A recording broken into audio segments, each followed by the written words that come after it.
Hi, I'm Farida Nelson, and you're watching for BassPlayersOnly.com.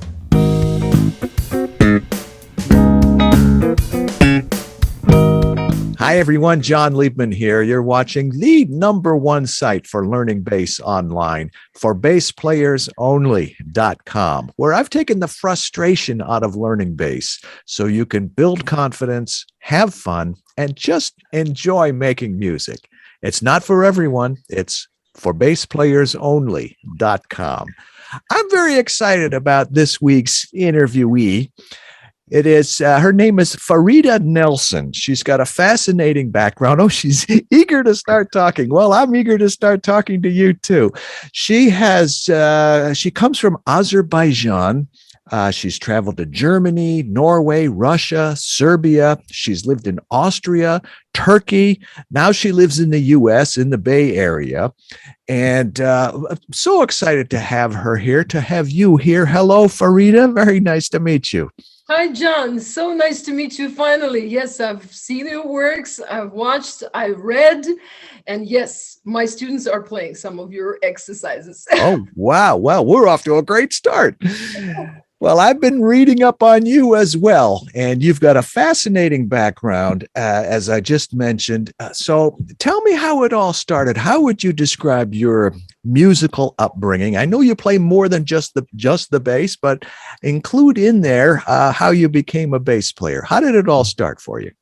Well, very interesting. Thank you for a question. Very interesting question. I well, as every musician, I did have a unique way of coming to music. Well, mine was very interesting because I started playing piano when I was 4.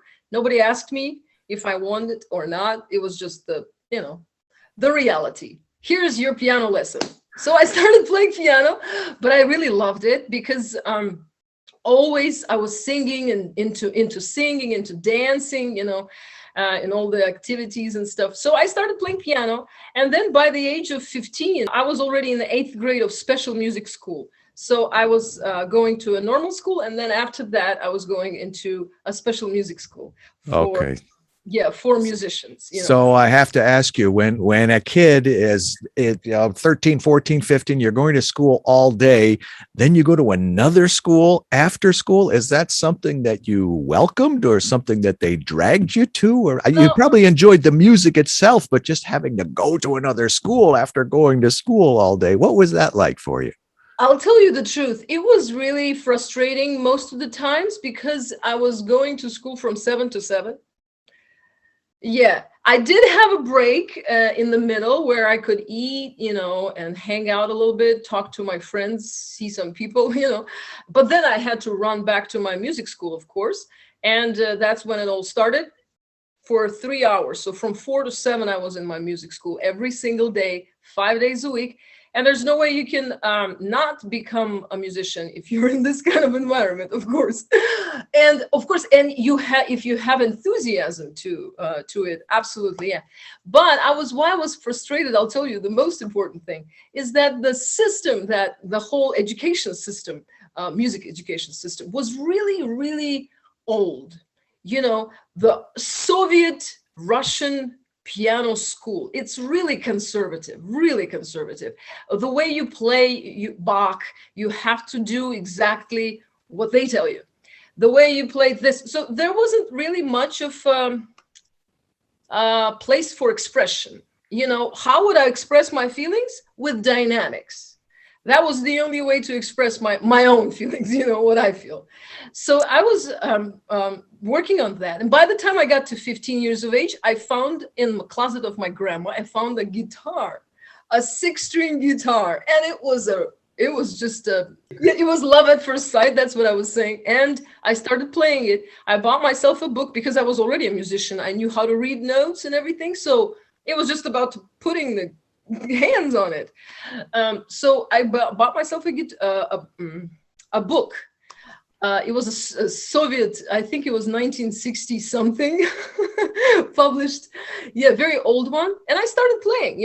That's how I learned how to play the scale, because I knew how the scales go. I would just create them myself. And then I started actually meeting people because I was 15. I started going out. Of course, I started meeting people. And that's when I met my old friend, childhood friend. And he was making a band. And he didn't have a bassist. And he said, hey, you're a musician? Yeah, come here. You're going to play the bass. So I knew how it works. I knew that it's in the bass clef. And I knew how to play guitar already. So it was really easy for me.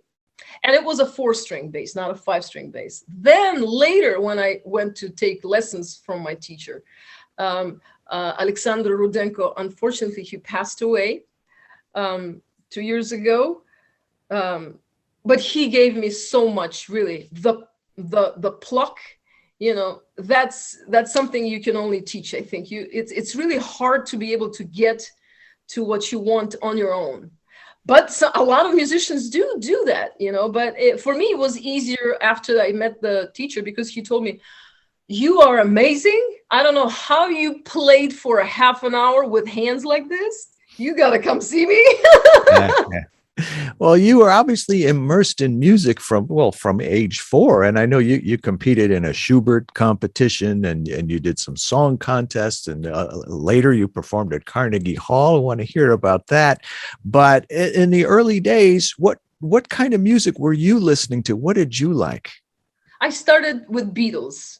My dad was listening to Beatles, and I was inevitably in love with them, because that was the soundtrack of my life. I was listening as harmonically as possible, because I absolutely love harmonies. Like my whole music perception goes, obviously, of course, melody is melody, but harmony is really crucial to me. For me to really like the song, if the harmonies are weak, I will not be able to. There's just no way.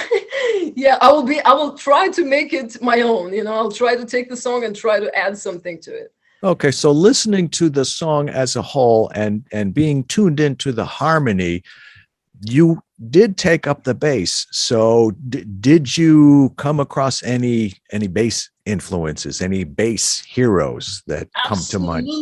Absolutely. Give me some names. Yes, after the first concert, the teacher, my next teacher, came up to me, and we had that conversation. He said, you got to come see me. And that's when I went and saw, he showed me Francis Rocco Prestia. He showed me Victor Wooten. He showed me Marcus Miller. He showed me all of those bassists. And it's just, it was like I had a completely new vision. And he played it himself, and he gave me the books, and he taught me how to play it. Wow. Yes, it was absolutely my hero from the very start was Victor Wooten. There is something about him that is just absolutely fascinating.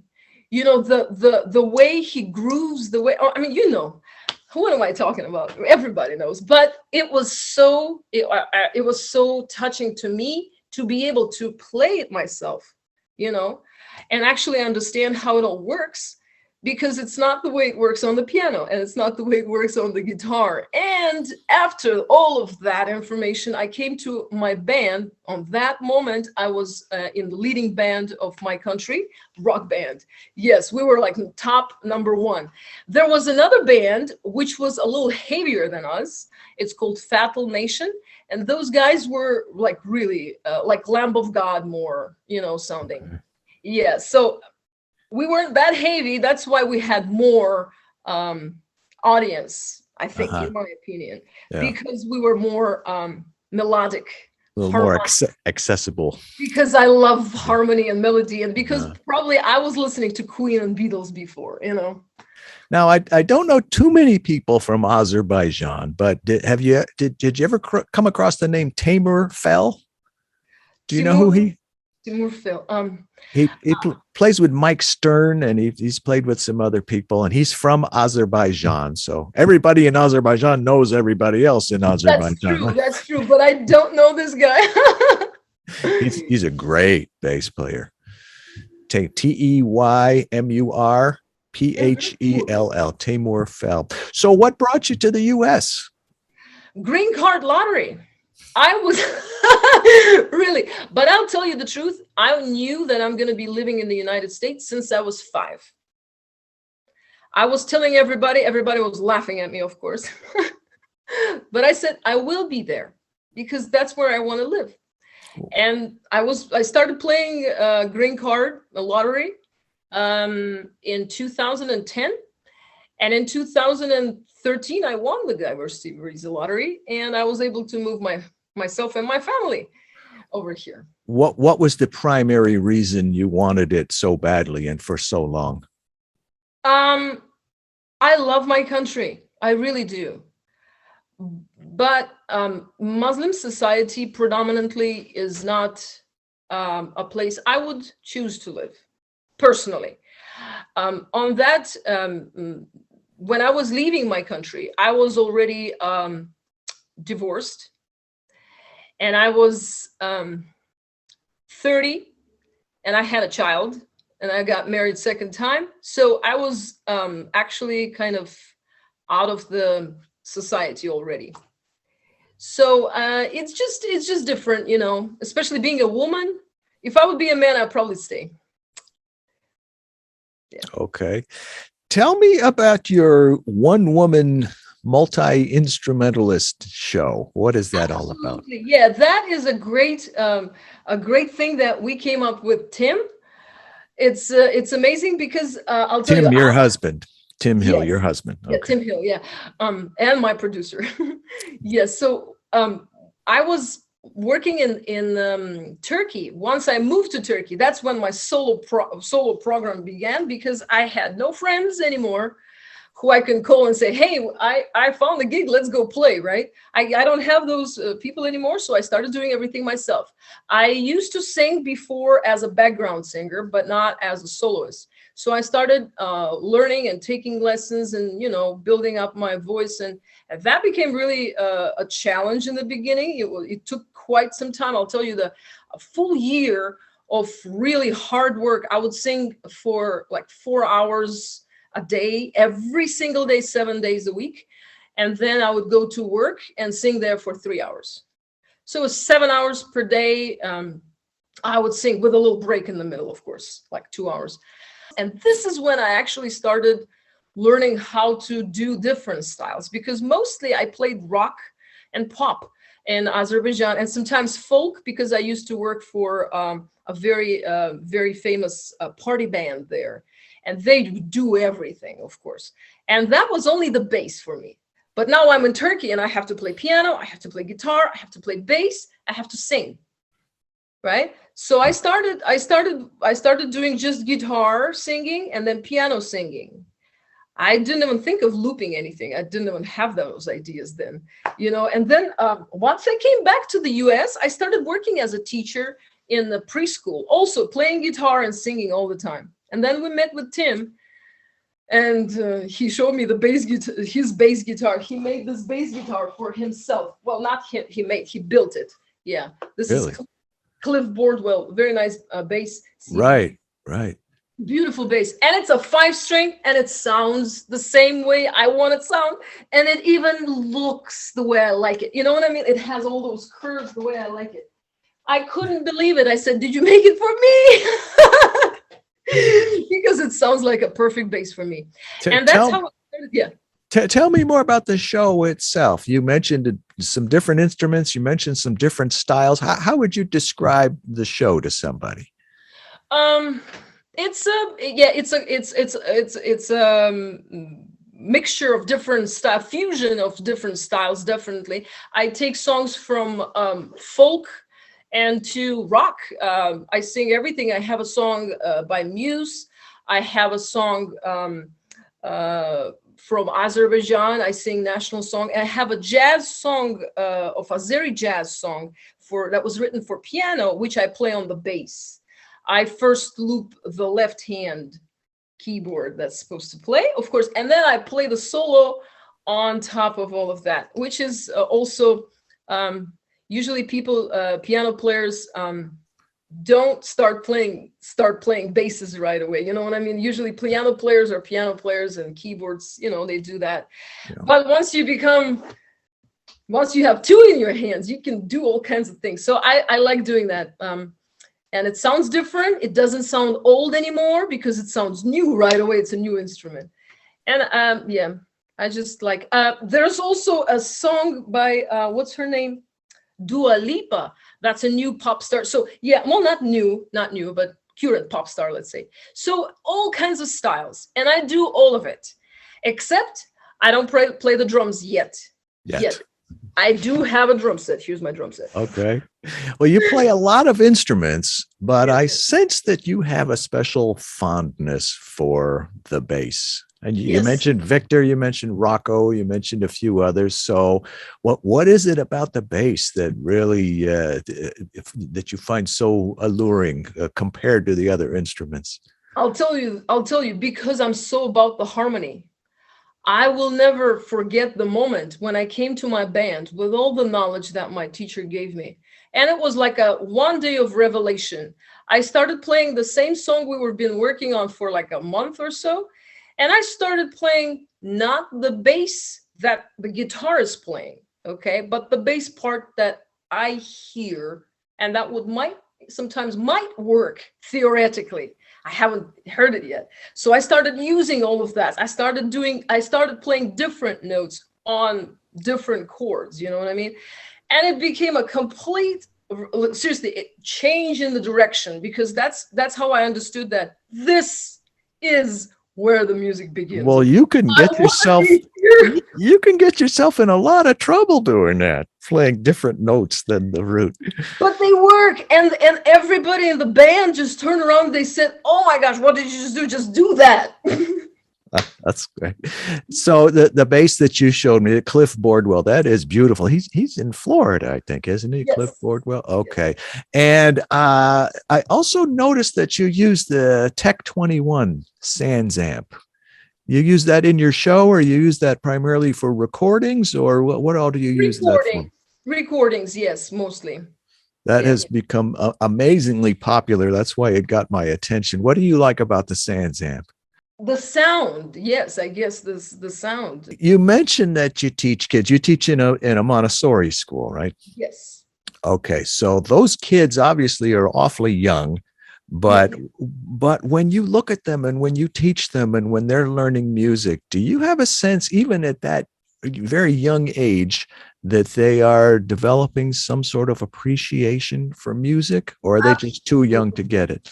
Absolutely. I have toddlers sitting, and well, they can't really meditate yet, but they're pretending. They're putting their hands on their knees like this. They're crossing their legs. That's when I bring a song that is not in the curriculum. It's a lullaby is always a song that comes from some country from around the world, and I use the native language. I learn it the way it sounds and everything. I have songs from India, China, Russia, Ukraine, Azerbaijan, Turkey, Norway. I sing all of it. And because they are learning about continents, it's really, really interesting to them, geography and stuff. And I put music into that, and it's just amazing, and they love it. This is fascinating. Can I have some of your energy? Yes, absolutely. Jumping ahead a few decades from the young kids in the Montessori school to adults, where I'm coming from at forbassplayersonly.com. It's a bass instruction site. So I've got people from all over the world really coming to forbassplayersonly.com every day to learn how to play bass. And they are adults, and most of them actually are in their 50s, 60s, 70s, sometimes even older. So they're not setting out to make a career in music. They've maybe always wanted to do it, or it's something that's appealing to them. They want to have fun. They want to play some blues shuffles with their friends, or some classic rock riffs, or maybe a little funk R&B. So in that context, what advice do you have for somebody like that who wants to learn to play the bass? What do you think is important? Use a metronome. Is timing important for a bass player? Oh, I cannot tell you how much. Yes, metronome, definitely. Metronome. Was that indoctrinated into you when you were playing the piano at age 4, and when you were coming up? Did you always have that? Probably one that went back and forth. I had all kinds of metronomes throughout my life. Yes, I had that too. That you have to wind up. Which I never understood because those slow down, but kind of it did, and I hated it. And and the moment it passed some point, it would go ten ten ten ten. Anyway, metronome. I'll tell you why. Because I have proved metronome has proved itself, at least for me, on all of the instruments, including voice, which is, I think, what you can do always with the metronome. You can always play dotted rhythm and put those 16th notes into complete necklace, nice and tight, using the metronome. Did you say a necklace?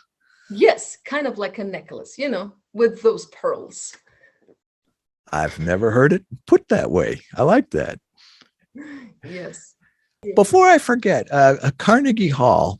Yeah. Do you happen to know who the very first ever conductor was at Carnegie Hall? No. I'll give you a hint. He was a Russian. Don't tell me it was Rachmaninoff. No, it was Tchaikovsky. Tchaikovsky. I know that I have heard Tchaikovsky Symphony No. 4 many, many, many, many more times than Tchaikovsky ever did. I understand. Yeah. Yeah. What about the future, Farida? What else can we look forward to seeing and hearing from Farida Nelson? Well, my goal right now, and our goal with Tim, is to perfect those 3 different shows that we built this year, and to set it all on the wheels, so it can roll. Because it's all kind of, it is kind of already formed, but my first big show is coming up in July, on July 9th. That's when I'm going to have an audience of 100 people and more. So that's when I'm going to be able to actually show it to a wider audience, of course. Make recordings. I always do shootings and, post my videos online. And some of the songs from the program, definitely my favorite ones, I always share it with everybody online. Yes. Well, and thank you for supporting, by the way. Yes. Oh, it's my pleasure. I was so happy to learn about you, hear about you, read up about you, and watch some of your videos. So very entertaining and very inspiring. Thank you. Thank you very much. Because same thing. My students I told you, my students are playing bass aerobics and stuff. Yes. Ah, good for them. Yes. And so, yeah, it's very exciting. Thank you.